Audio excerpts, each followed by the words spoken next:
Let's face it, folks, the new healthcare reform law is complex. It runs about 1,000 pages, even in tiny print, so it's no surprise that very few Americans have actually read it. But it's about to affect all of us, and many have been wondering what it will mean for our health, our wallets, and our country. Let's say we take all 310 million Americans and squish us down to just 25 people. Yep, each of these folks would represent about 12 million of us, and this is pretty much what we'd look like. Polls show about 3 out of 10 of us say healthcare reform will make us better off. A similar number say worse off. And a similar number again say it won't make much difference at all. Some of us don't know what to think. I guess you could say we're kind of split on this one. But no matter where you stand on the issue, it's likely you're thinking, hello, I got some basic questions still unanswered here. And you deserve real answers, not the partisan rhetoric and spin we've been flooded with. So let's break down what the reform law does and doesn't do and what it will cost. If you want to read the whole law, go ahead, but watching this video is the next best thing. Ready to jump in? Let's begin with the problems in our current healthcare system. Problem number one is what problem number one usually is: money. Most people agree that health insurance policies are too expensive. For a family, the average premium is almost $14,000 a year and growing. Premiums have doubled over the last 9 years, ballooning way faster than inflation. Plus, our population is aging, meaning more people with more health problems. So healthcare costs are the fastest growing part of the federal budget. The second problem is that the system is full of holes, like the fact that people buying insurance on their own can be turned down for having a pre-existing health condition. Small businesses may be charged extra if some of the workers are sick, making insurance unaffordable. And some insurance policies have a lifetime limit on benefits. After that, you're out of luck. That means some of the people least likely to have coverage are the ones who need it most. Nice, huh? High costs and holes in the system mean more than 1 in 7 of us have no health insurance to protect us at all. Many more struggle to pay their bills and can only afford bare minimum policies that may not cover much. High cost to households, strain on the federal budget, and people with no protection. It's easy to see why many people were looking for something different.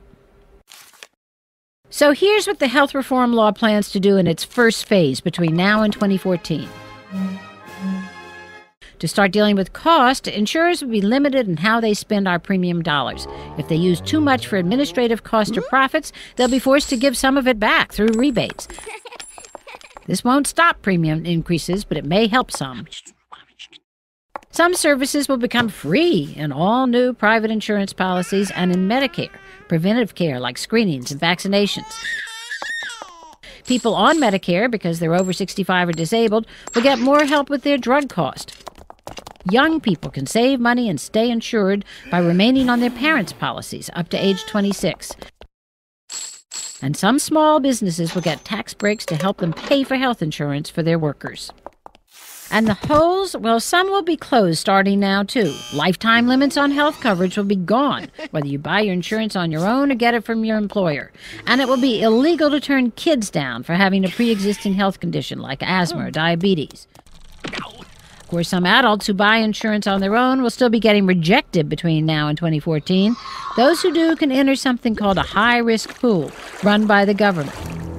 No, it's more like a policy that covers the sickest uninsured people, meaning it's riskier for insurance companies. That's why the government will chip in some money to bring down the cost. Some say these high-risk pools will help a lot of people. Others say the pools will still be too expensive and may not have enough government money to stay in business until they're replaced by something better in Phase 2. On New Year's Day 2014, some big changes kick in. First, let's look at how the law makes healthcare more affordable. Medicaid will be expanded to cover all low-income individuals and families in every state. And depending on what you make, if you lose your job or your employer doesn't provide decent coverage, you may get a health insurance tax credit. And while most of us will continue to get health insurance at work, just like now, if you don't have that option, you'll be able to buy coverage in what's called an exchange. You'll be hearing a lot about them, so let's stop and look at how they work. An exchange is like a virtual insurance mega mall. Based on where you live, you'll get an easy-to-understand menu of options to compare plans in plain English, and the exchange makes sure insurance companies compete fairly under strict rules. The idea is that by giving consumers good information, a fair playing field, and access to lots of choices, competition among insurers will keep rates competitive. Okay. That's right. Now, on to plugging the holes. In 2014, insurers will no longer be able to turn people down or charge them more if they're sick. You might say, hold on a minute, if I can't be turned down or charged more, why not just wait until I get sick or injured to buy insurance at all? Not so fast, buddy. See, with few exceptions, people will be required to have insurance or pay a special tax. Same with larger businesses, who will pay fines if they don't insure their workers. Of course, nobody likes being told they have to buy anything, but without this rule, experts say you can't require that everyone be eligible for coverage. Imagine telling home insurers they have to cover people whose houses are already on fire. So the government will provide credits, expanded programs, and new rules. They say that by 2019, 32 million of us who don't have health insurance will have it. Some of those who will still be uninsured, undocumented immigrants who aren't eligible for coverage under the law.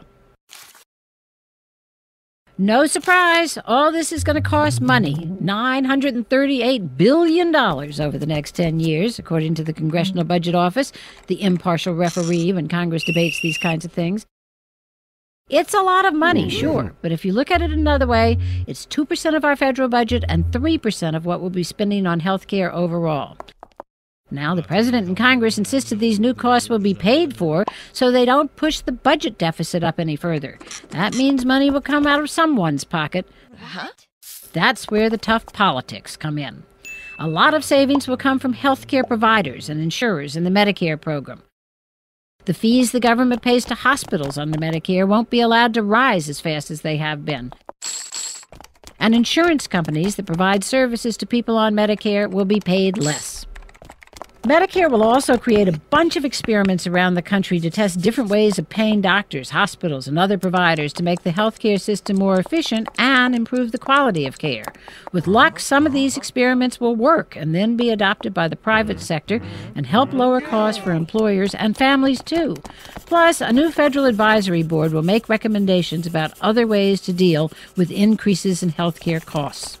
Some taxes will go up, too. People with high earnings will pay higher Medicare taxes. There'll be new taxes on insurers and businesses who offer high-end benefit plans and on companies that make medical devices and drugs. And, anyone who visits a tanning salon now has to pay a new tax, too. With these new cost-cutting measures and new taxes, the Congressional Budget Office says the whole package will actually reduce the federal deficit over the next 10 years. Of course, the total federal deficit is expected to run into the trillions, so the health reform law isn't going to solve that problem. Well, that's the reform law. Do you love it? Hate it? Still don't know? Either way, there's still a lot of work ahead. You'll be hearing lots of different things about this law. Some people support reform and, if anything, want to expand it and increase government oversight of insurers in the healthcare industry. Others oppose it and think it creates too big a role for the government. Some states have even gone to court claiming the requirement that everyone buy insurance is unconstitutional. Politicians and pundits will be talking to you as if you've got no idea what's in that 1,000-page law. But by watching this, you're on your way to getting informed, and you can make sure your friends and family are too, just by passing this little video around.